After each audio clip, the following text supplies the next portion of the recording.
মাবিয়া রাদিয়াল্লাহু তাআলা আনহু বলে তাহাজ্জুদে উঠতে পারেন নাই, তো সকালবেলা এমন কান্না দিছেন যে আল্লাহ কেন তাহাজ্জুদ ছুটে গেল। তো পরের দিন তাহাজ্জুদের সময় কে জানি পাও টিপা উঠাইতেছে, তো বলতেছে কে তুমি? কয় যে হুজুর আমি বড় হুজুর। বোঝেন বড় হুজুর কি? কয় তুমি আমাকে কেন উঠাইতেছো? কয় তাহাজ্জুদের ওয়াক্ত হয়ে গেছে। ঘরে তাহাজ্জুদ আর তুই এটার মিল কি? তো গতকালকে উঠাই নাই, তো সকালে কান্নার পরে যা পাইছেন আজকে ভাবতেছি না ওটা আর পাওয়ার সুযোগ দেওয়া যাবে না, বরং ডেলি পড়েন ডেলি পান, এটাও আমার লেগে অনেক হয়ে যাবে। এই জন্য নিয়ত করছি ডেলি। সবচেয়ে বড় মাধ্যম কি? আল্লাহ বলছিলেন আহমদ কোরআন আল্লাযী খারাজা মিন্নি, কোরআন যেটা আমার ভিতর থেকে বাহির হয়েছে। চিরস্থায়ী সম্পর্ক, এটা ক্ষণস্থায়ী না। আজকে আফসোস তো এটাই আমার, যে আমরা সম্পর্কে বড় লালায়িত। দুনিয়ার বড় বড় ব্যক্তিত্বের সাথে সম্পর্কের জন্য আমরা বড় লালায়িত, সেলফির জন্য বড় লালায়িত, সম্পর্কের জন্য বড় লালায়িত। পিছনে ঘুরতে থাকে, না জানি কত জুতা ক্ষয় হইতে থাকে। দুনিয়ার ব্যক্তিত্বদের পিছনে ঘুরা সম্পর্ক গড়া, এটা কতক্ষণ? ক্ষণস্থায়ী। যতই সম্পর্ক গড়ি না কেন, সত্য তো এটাই, ফেরেশতার কথাই তো সত্য।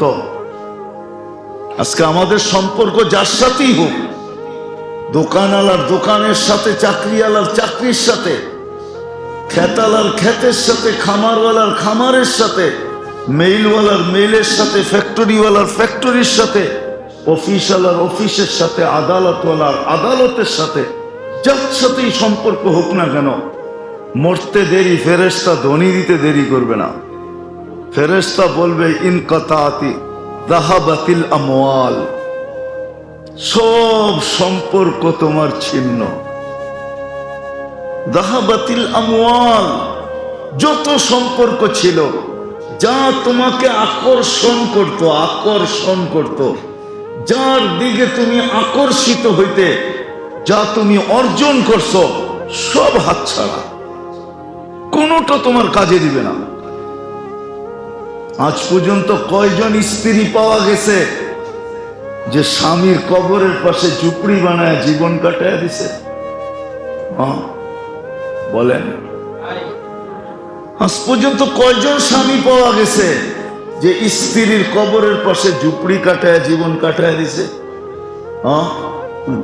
বলবেন এটা তো মাসলা না, ঠিক না? এটা তো মাসলা না, সিস্টেম না। কিন্তু ভালোবাসায় তো বহুত মানুষকেও বিষ খাওয়াইলো, ঠিক না?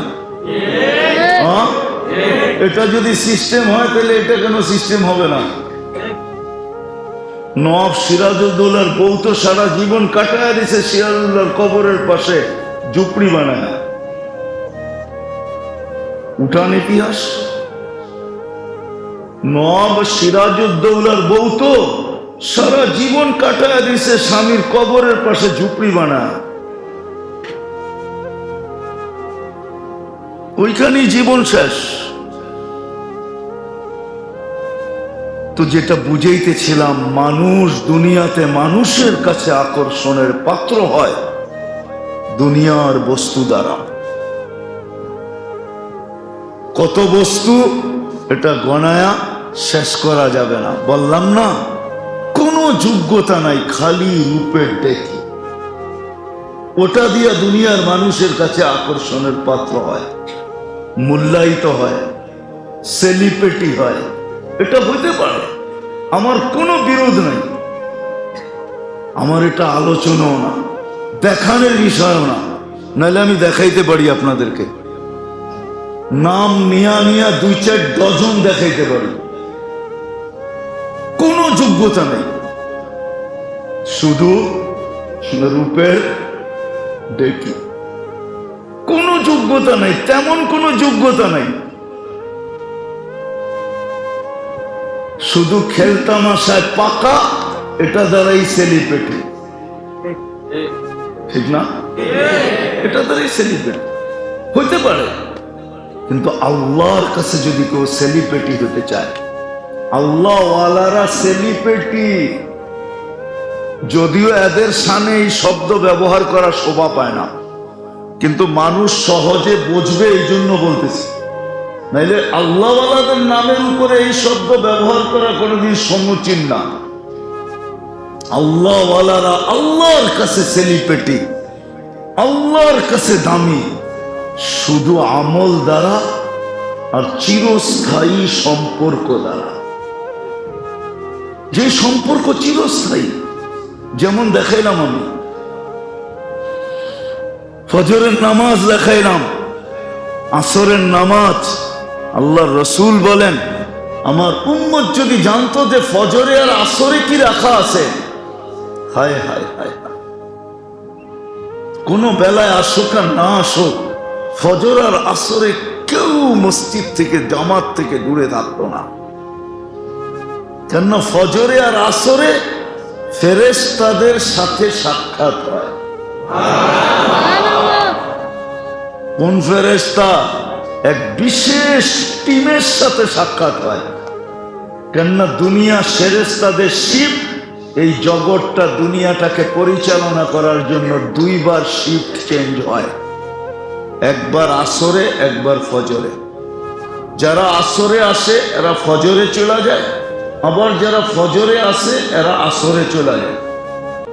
যখনই উপরে যায় আল্লাহ ফেরেশতাদেরকে জিজ্ঞাসা করে, আমি যদি বলি আসরের নামাজ যারা পড়তে আসে, রব্বে কাবার কসম, যদিও শব্দটা জানি না ওলামা মানবে কি মানবে না, আর আমারও বলা সমুচীন হবে কি হবে না, কিন্তু আমাদের যুবকরা বোঝে বিদায় বলতেছি, আসরের জামাতে যারা আসে ফেরেশতারা তাদের হায় হায় হায় অটোগ্রাফও নিয়ে যায়, আবার সেলফি তুলেও নিয়ে যায়।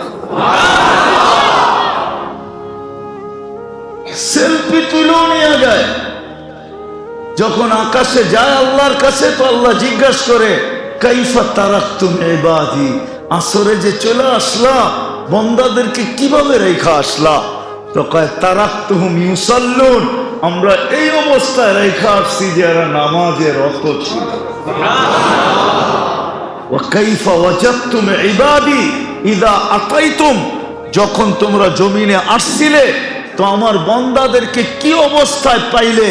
তো কয় আতাইতুহুম ইউসাল্লুন, ফজরে যখন আমরা পা রাখলাম তখনও দেখছি নামাজ পড়তেছে। আল্লাহ বলে, পুরা সময়টা নামাজ লেখা রাখো, সাক্ষী থাকো তোমরা কি চায়। আল্লাহ আর কি চাইবো? জান্নাত। আল্লাহ বলে, সাক্ষী থাকো, আমি জান্নাত এদেরকে লেখা দিয়া দেব। এই জন্যই তো আল্লাহ রসুল বলছেন, আমার উম্মত যদি জানতো যে আসর আর ফজরে কি রাখা আছে, তাহলে একজন মসজিদের থেকে দূরে থাকতো না। আমার উম্মত যদি জানতো এশার ফজরে কি রাখা আছে, তাহলে হামাগুড়ি দিয়া হইলেও মসজিদে আসতো। হাদিসের বুখারীর হাদিস, লাউ আতাউহু হাবুয়ান, হামাগুড়ি দিয়া মসজিদে আসতো।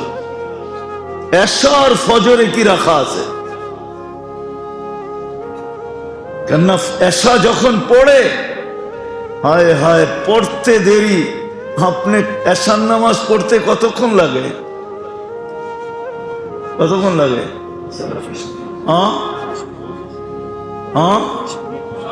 আচ্ছা, আধা ঘন্টা ধরলাম, ঠিক না? ইমাম সাহেব 20 মিনিট 15 মিনিট নিল, 10 মিনিট নিল বা 15 মিনিট নিল, আমরা সুন্নত বেতের পড়তে 15 মিনিট লাগাইলাম, তাহলে টোটাল কত? আপনাকে কি আধা ঘন্টার সওয়াব দেওয়া হয়? কতক্ষণ দেওয়া হয়? কতক্ষণ? আধা রাত্রের সওয়াব লেখা হয়, ফজর পড়লে বাকিটা যোগ করা হয়। আর যদি ফজর না পড়তে পারে এর ভিতরেই উঠা চলে যায়, আল্লাহ উঠায় নেন, তো তাকে ইবাদতের ভিতরে গণ্য করা উঠানো হয়। যে সে ইবাদতের ভিতরে ছিল। কিসের ভিতরে? আমরা ইবাদতের ভিতর থেকে উঠায় নিয়ে আসি। বলেন, যাকে ইবাদতের ভিতর থেকে উঠায় নেওয়া হয় তাকে কোথায় রাখা হয়? হ্যাঁ, কোথায়? সত্য তো? একমত তো? হ্যাঁ, তাহলে বলেন, শুধু এতটুকুই না, এতটুকুই না, আল্লাহ চায় এশার নামাজ কেন জানেন? এশার নামাজ এই জন্যই, কারণগুলার ভিতরে এটাও একটা কারণ যে আল্লাহ চায় যে তুমি এশারের পরে ঘুমায়া যাবে, সর্বশেষ তোমার ঘুম যেন তোমার আমার কথার মাধ্যমে হয়। এশারের সময় কার সাথে কথা বলছি? এই জন্য ওলামাদেরকে জিজ্ঞাসা করেন, এশারের পরে দুনিয়ার ফালতু কথা বলা নিষেধ, দুনিয়াবি জিনিস নিষেধ। আর আমরা তো সবচেয়ে মুখ্যম সময়ই পাই এশারের সময়, এশারের পরে, ঠিক না? কি? হ্যাঁ, কি বলেন? মনে হয় বোঝেন নাই। কি বইলা জি, কি বুঝা যে জি বলতেছেন আল্লাহই জানে, কি বুঝা জি বলতেছেন। আমরা তো মুখ্যম সময়ই পাই এশারের পরে, ঠিক না? কেমনে বুঝলেন? হ্যাঁ, এশারের পরেই তো টেলিভিশনটা ঠিক মতো দেখা যায়, চ্যানেলগুলা ঠিক মতো ঘুরানো যায়। এর আগে তো ঘুরানো যায় না, এর আগে তো দুনিয়ার কাছে অনেক কাজ কামে ব্যস্ত। এশারের পরে তো মোটামুটি রিল্যাক্স হয়ে যায়, তখন এই রিমোটটা নিয়ে বসে দেখি কোন চ্যানেলে কি আছে। যদি বলে আপনি চ্যানেল ঘুরাইতেছেন কেন? না, 12:30টার খবরটা দেখা তো ঘুমামো, এই জন্য একটু চ্যানেলগুলা দেখি কি রাখা আছে, কোথায় কি আছে। রাগ হয়ে গেলেন? অথচ দুনিয়াবি কথা এশারের পরে নিষেধ। আরবিতে একটা প্রবাদ বাক্য আছে, নাম বদরি কুম বদরি। আরবির প্রবাদ বাক্য, নাম বদরি, ঘুমা তাড়াতাড়ি, কুম বদরি, উঠ তাড়াতাড়ি। এসব পরেই ঘুমা যাও, ফজরের আগে উঠা যাও। এটা সারমর্ম হলো, এটা আরবিতে প্রবাদ বাক্য। নাম বদরি কুম বদরি আনতা তাবিবু নফসিকা ওয়ালা তাদরি। তুমি তোমার ডাক্তার হয়ে যাবে, তুমি জানবেও না যে তোমার চিকিৎসা তোমার এই দুই আমল দ্বারা হইতেছে। আরবির মশহুর প্রবাদ বাক্য, নাম বদরি কুম বদরি আনতা তাবিবু নফসিকা ওয়ালা তাদরি। তোমার কোনো ডাক্তারের কাছে যেতে হবে না, তুমি তোমার ডাক্তার হয়ে যাবে। এসব পড়া তাড়াতাড়ি ঘুমায় যাও, আর শেষ রাত্রে জলদি জলদি উঠা যাও। তাইলে তুমি তোমার ডাক্তার, কোন ডাক্তারের কাছে তোমার যেতে হবে না। তোমার স্বাস্থ্য চাঙ্গা থাকবে, সুস্থ থাকবে, বয়সের ছাপ তোমার উপরে পড়বে না। আর আজকে আমরা 12:30টার খবর দেখা ছাড়া ঘুম হয় না। খায় কয়টায়? 1টার সময় খায়। হ্যাঁ, খায়া যা পায় তাই খায়। খাওয়া টাওয়ার পরে আবার 1 কাপ দুধ চাও খায়, ঠিক না? খায়া লয়া পরে ঘুমায়, বাস শরীরও ঘুমায় গেছে, পেটও ঘুমায় গেছে, ওইটা আর হজম হয় নাই। সকাল না হইতেই ফুড পয়জন হয়েছে, বড় বড় হাসপাতালে নিয়ে গেছে।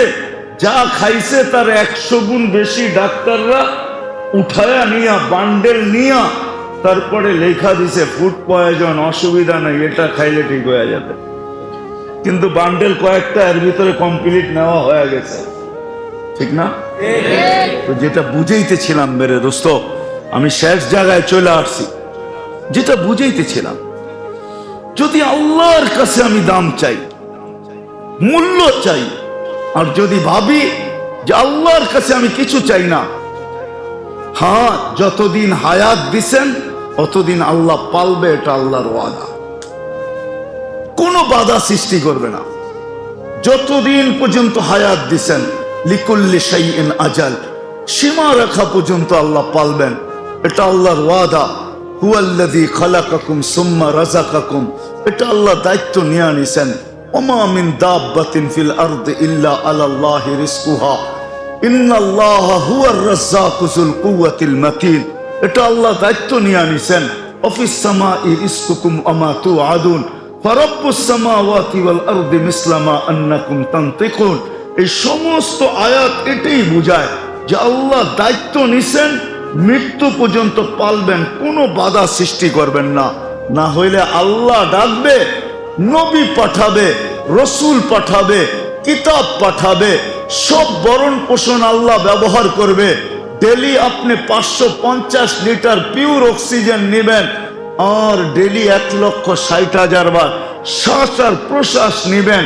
প্রত্যেক ঋতুতে যা আপনার প্রয়োজন আল্লাহ আপনার দুয়ার পর্যন্ত পৌঁছায় দিবে। সব আল্লাহ আপনার বরণ পোষণ গ্রহণ করবে। আর আল্লাহ 5 বার শুধু ডাকবে, তারপরও আপনি আসবেন না, এটা কোনোদিন সম্ভব হতো না। দায়িত্ব যদি না নিতেন কোনোদিন সম্ভব হতো না। আল্লাহ ডাকবে আর আপনি আসবেন না।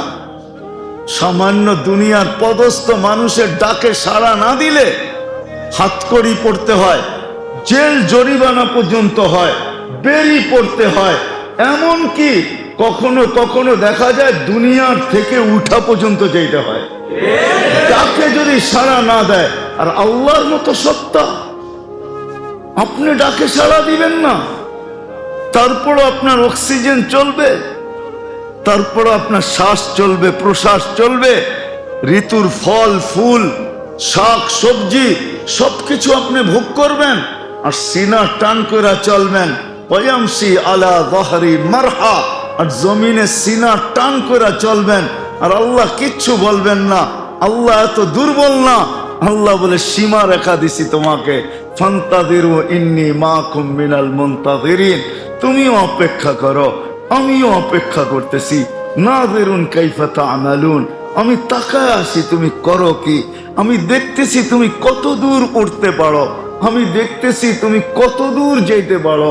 এই জন্যই তো বলে দিয়া রাখছেন, ফানফিরু ওয়ালা তানফিরু ইল্লা বিসুলতান, যতই ভাগো আমার রাজত্বের বাহিরে যাওয়া তোমার জন্য সম্ভব না।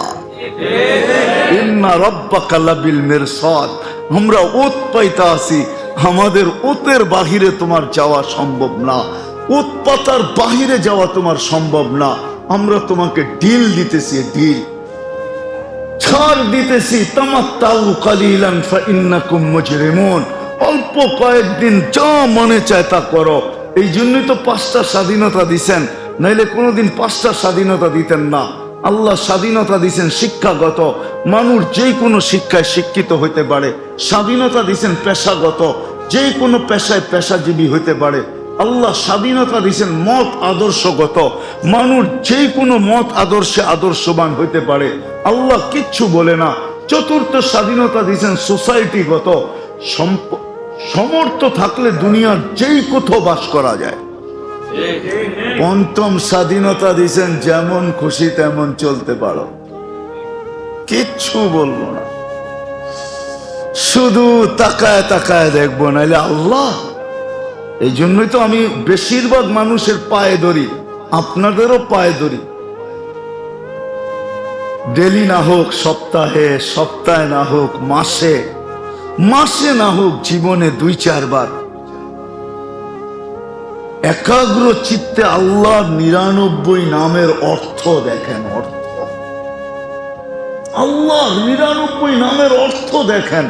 রব্বে কাবার কসম, আপনার বিবেক খুলে যাবে, আপনার পর্দা খুলে যাবে যে কোন আল্লাহ আমাকে ডাকতেছে। আজকে তো আল্লাহ, আল্লাহর কোন তর্জমা আজ পর্যন্ত কোন হুজুর করে নাই। কি হুজুর করছেন তর্জমা? আপনি আল্লাহর কোন তর্জমা? আল্লাহর কোন তর্জমা নাই। আল্লাহ পরিচয় দিছে রহমান থেকে, হুয়াল্লাহুল্লাযী লা ইলাহা ইল্লা হু, পরিচয় দিতেছেন আল্লাহ কে? আর রহমান, আর রহিম, মালিকুল কুদ্দুসুস সালামুল মুমিনুল মুহাইমিনুল আজিজুল জব্বারুল মুতাকাব্বিরুল খালিকুল বারিউল মুসাব্বিরুল গফফারুল কহ্হারুল ওয়াহ্হাবুর রাজ্জাকুল ফাত্তাহুল আলিমুল কাবিদুল বাসিতুল খাফিদুর রাফিউল মুইজ্জুল মুযিল্লুস সামিউল বাসীরুল হাকামুল আদলুল লতীফুল খবীরুল হালিমুল আযীমুল গফুরুল শাকুরুল আলিকুল কবীরুল হাফিজুল মুকীতুল হাসিবুল জলিলুল করিমুর রকিবুল মুজিবুল ওয়াসি আল হাকীমুল ওয়াদুদুল মজিদুল বাঈসুশ শাহীদুল হক্কুল ওয়াকিলুল কবিয়্যুল মতিনুল ওয়ালিয়ুল হামিদুল মুসি আল মুবদি আল মুঈদ আল মুহয়ি আল মুমীত আল হাইয়্যু আল কাইয়্যুম আল ওয়াজিদ আল মাজিদ আল ওয়াহিদ আল আহাদ আল সামাদ আল কাদির আল মুক্তাদির আল মুকদ্দম আল মুআখ্খার আল আউয়াল ওয়াল আখির আল الظاهر والباطن الوالي المتوالي البر التواب المنتقم العفو الرؤوف مالك الملك ذا الجلال والإكرام المقسط والجامع والغني والمغني المانع الضار النافع النور الهادي البديع والباقي الوارث الرشيد الصبور جل جلاله 99 পদ দিয়া নিজের 99 পদের পরিচয় দিয়ে আল্লাহর পরিচয় দিয়েছে যে আমি আল্লাহ কে। নাইলে সব ওনার ভোগ করবেন, আবার উনি ডেলি ডাকবে আর আপনি গার ব্যাখ্যা করে চলে যাবেন, ঠিক না? আপনি বুরুক্ষেপই করবেন না। সামান্য দুনিয়ার মানুষ যদি একটু আধিপত্য পায়, হায় হায় হায় হায়, কিন্তু আল্লাহ সীমা রেখা দিছেন। এই জন্য আসল জায়গায় চলে আসি, আসল জায়গায় চলে আসি। দুনিয়ায় মানুষ যাদারা মূল্যায়িত হয় হোক, তাতে আমার কিছু আসে যায় না। রব্বে কাবার কসম, যদি আমি যা ভাবি যে আমি আল্লাহর কাছে মূল্যায়িত হইতে চাই, আল্লাহর রসুলের কাছে মূল্যায়িত হইতে চাই, মুহাম্মদুর রাসূলুল্লাহ সাল্লাল্লাহু আলাইহি ওয়াসাল্লামের কাছে মূল্যায়িত হইতে চাই। মূল্যায়িত হইলে কি হবে জানেন?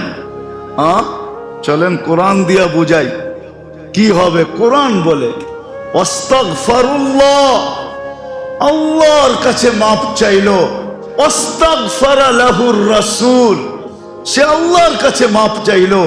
আর রাসূল সাল্লাল্লাহু আলাইহি ওয়াসাল্লাম শুধু একটু ইশারা করে দিল, মালিক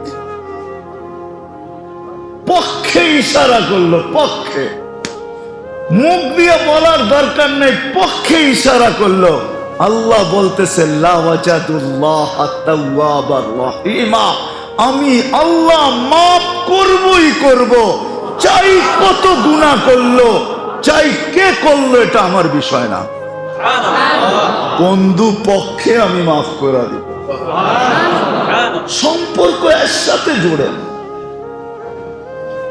যে পক্ষে গেলে আল্লাহ পক্ষে চলে আসবে।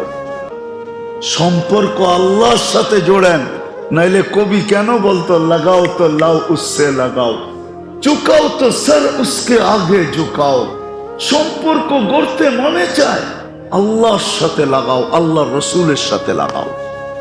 যাদের সাথে সম্পর্ক লাগানোর হুকুম, সাহাবাদের সাথে লাগাও। যাদের সাথে সম্পর্ক লাগানোর হুকুম, আলেম ওলামা আল্লাহ ওয়ালাদের সাথে লাগাও। সম্পর্ক মন গড়তে মনে চায়, সম্পর্ক মানুষ ভালোবাসে, আল্লাহর ঘরের সাথে সম্পর্ক লাগাও। সম্পর্ক গড়তে মনে চায় তো মসজিদের সাথে লাগাও। সম্পর্ক গড়তে মনে চায় তো কোরআনের সাথে লাগাও। আমি তো পড়তে জানি না, তাতে কি আসে যায়? তাতে কি আসে যায়? এই উম্মতকে তো আল্লাহ সুযোগ দিছে, কোরআন যদি নাও পড়তে পারে তারপরও তো ডেলি 5টা বাড়ি জান্নাতে বানানো যায় কমসে কম। কয়টা? হ্যাঁ, আমার বিশ্বাস এরকম কোন মুসলমান নাই যে সূরা ইখলাস না জানে। হ্যাঁ, আল্লাহ তো এই উম্মতের উপরে দয়া করছেন। কোরআনে কয়টা সূরা সবচেয়ে ছোট? কয়টা? হ্যাঁ, কয়টা? 3টা বলছে কে? 3টাই। সবচেয়ে ছোট সূরা কোরআনে কয়টা? শুধু ছোট না, এবং সহজও। এর চেয়ে সহজও নাই, আবার এর চেয়ে ছোটও নাই। ইন্না আতাইনা সহজ, ওয়াল আসরি সহজ, কুল হুয়াল্লাহ এর চেয়ে সহজও নাই, এর চেয়ে ছোটও নাই। আল্লাহ ভালোবাসা দিছে। ভালো যদি না বাসতেন তো লম্বা লম্বা সূরা দিতেন। আল্লাহ বলতেন মুখস্থ কর, আপনার আমি বাধ্য ছিলাম করতে, কিন্তু আল্লাহ ভালোবাসে, এই জন্য সহজ ছোট তিনটা দিছে। কেননা জানে 24 ঘন্টায় 3 রাকাতে কেরাত পড়তে হয় শুধু একবার। কয়বার? কয়বার? শুধু বেতের নামাজে 3 রাকাতে কেরাত আছে, আর কোন নামাজে 3 রাকাতে কেরাত নেই। সব নামাজে 2 রাকাতে কেরাত। কয় রাকাতে? কয় রাকাতে? এখন অনেকে প্রশ্ন মনে মনে ভাবতেছেন, মনে হয় ঠিক না, জোহরের আগেও তো 4 রাকাত সুন্নত পড়ি, ঠিক না? 4 রাকাতেই তো কেরাত পড়ি, ঠিক না? আসলে আপনি 4 রাকাত পড়েন, আপনি 4 রাকাতে 4টা সূরা পড়েন কেন? কে বলছে পড়তে আপনাদের? আসসালাতু মাসনা মাসনা, নামাজ 2 রাকাত।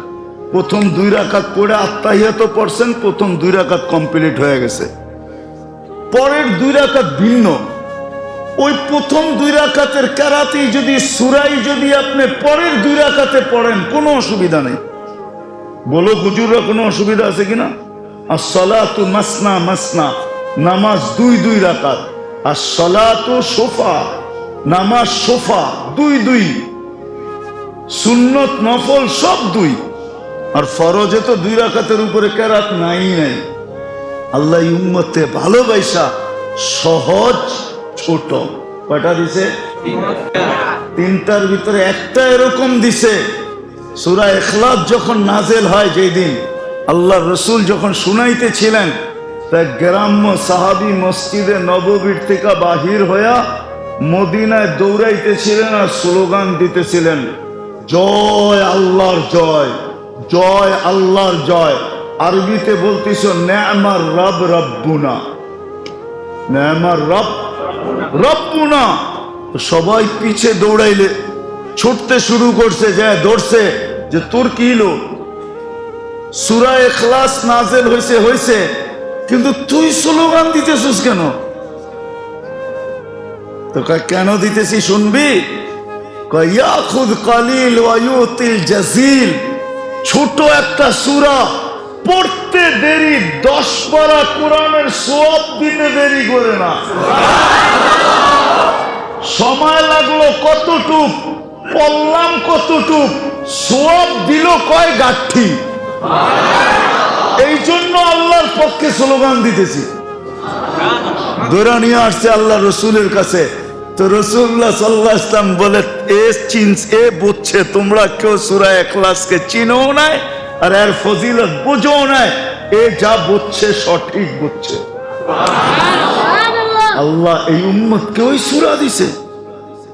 মুসলমানদের কেউ নাই যেরকম সূরা ইখলাস না জানে। 10 বার পড়লে জান্নাতে একটা বাড়ি কমপ্লিট। বন্দরে বাড়া থাকলে কি জান্নাতে বাড়ির মালিক, আর বন্দরে বাড়িওয়ালা হইল ওইখানেও বাড়ির মালিক। সহজ।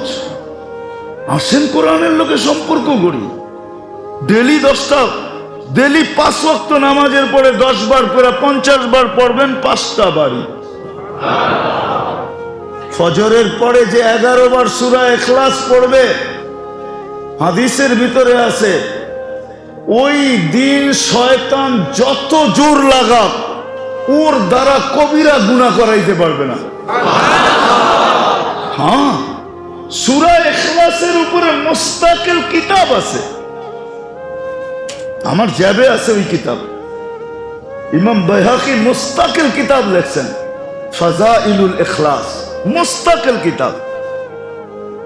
যেটা বলতেছিলাম মেরে দোস্ত, দুনিয়ার কোন সম্পর্ক চিরস্থায়ী না, আর দুনিয়ার কোন জিনিস দ্বারা দুনিয়াতে মূল্যায়িত হইতে পারি, কিন্তু আল্লাহর কাছে না। আল্লাহর কাছে মূল্যায়িত হইতে হলে ইবাদত লাগবে। ইবাদত কি লাগবে? কি লাগবে? আমল লাগবে। কি লাগবে? কি লাগবে? আমল লাগবে। আমল দ্বারা আল্লাহর কাছে মূল্যায়িত হবে। আমল দ্বারা মুহাম্মদুর রাসূলুল্লাহ সাল্লাল্লাহু আলাইহি ওয়াসাল্লামের কাছে মূল্যায়িত হবে। আমল দ্বারা দুনিয়াদারদের কাছে মূল্যায়িত হতে পারেন, কিন্তু আমল দ্বারা সমগ্র সৃষ্টির কাছে মূল্যায়িত হবে। তখন সূর্যকে ইশারা করলে সূর্য পর্যন্ত থাইমা যাবে, সূর্য পর্যন্ত কি যাবে? থাইমা যাবে।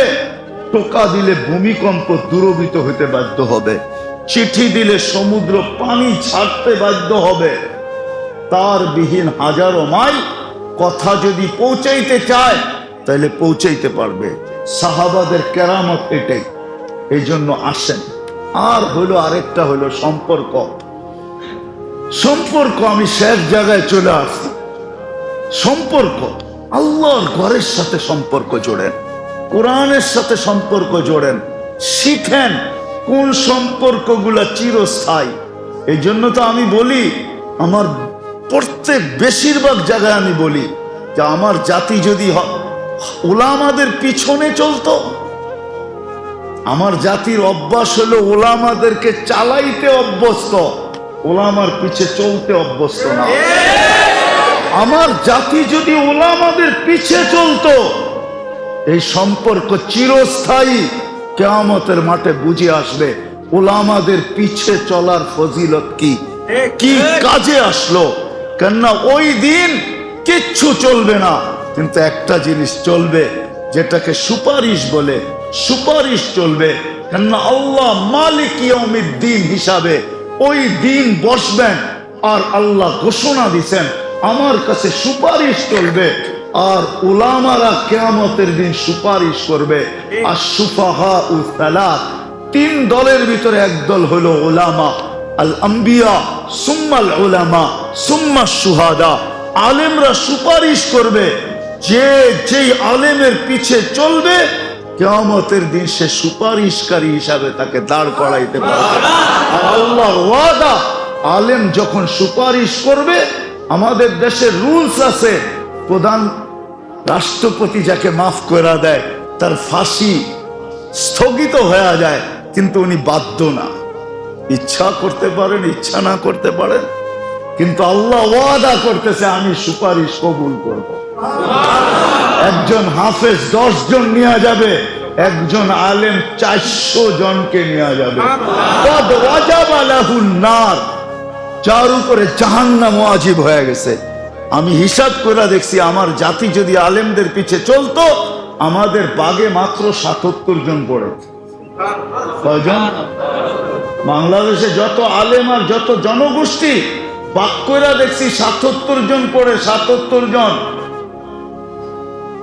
হ্যাঁ, 77 জন পড়ে। বাকি 323 জন আমাদেরকে ডাইনে বামের থেকে আনতে হবে কোটা 400 কুরআনের জন্য। আমার জাতি তো এটা দিয়ে পার হয়ে যাবে, কিন্তু আফসোস আমার জাতি তো চলতে চায় না, চালাইতে চায়। এটাই তো, এখানেই তো সমস্যা।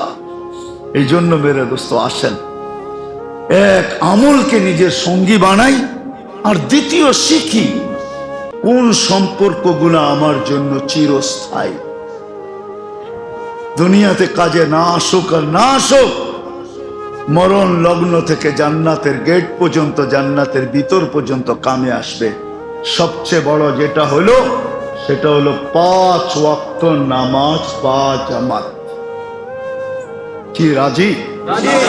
হ্যাঁ, কে কে রাজি? আজকের থেকে আমার জামাত ছুটবে না। হ্যাঁ, ভালো মতে উঠে দেখান না, বিপদ হবে না, ভালোই হবে। আল্লাহ কবুল করুক। হ্যাঁ, ইসলাম এমন কঠিন না যে বৃষ্টি চলতেছে মুষলধারে, আপনার কাছে মসজিদে আসার কোনো ব্যবস্থা নাই, তখনও আপনাকে একবারে ভিজা আইসা সর্দি লাগায়া, তারপরে কি হয় ডেঙ্গু লাগায়া, করোনা হইয়া আসার কোনো দরকার নাই। ইসলাম সহজ, ইসলাম সহজ। ওজর থাকলে অসুবিধা নাই, কিন্তু মনটা মসজিদে পাঠায়া দেন, আপনি বাড়িতে থাকেন, অসুবিধা নেই। হাদিসে তো আছে কলবুহু মুআল্লাকুম বিল কি মাসাজিদ মসজিদের সাথে যার দিল লটকায় আছে তারপরও আরশের নিচে ছায়া পাবেন। কোন কারণ যদি হয়, উজর যদি হয়, আপনি নাম আসলেন, মসজিদে পাঠায় মনটা পাঠায় দিলেন,